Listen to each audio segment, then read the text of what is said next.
Nandiyan ka lagi para alagaan sa akin. Kasi yung mga kuya mo. Jessica! Hindi. Sobrang blessed po talaga kami na dumating si Sayo sa amin. So, hindi na namin expect na madadagdagan pa yung family namin. So, si Sayo talaga yung ngayon nagpapasaya sa family namin. Thank you, baby. I love you.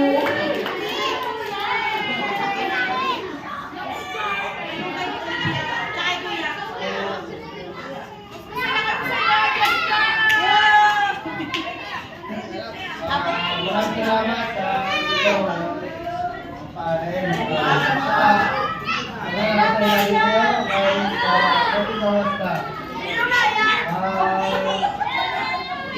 Thank you pala. Lord, dahil ano, kasi ikaw nang hinintay namin bago dumating ito. Kasi talagang naghihingan namin talaga ito.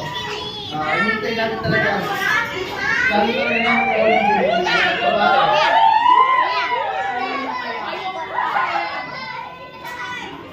sige,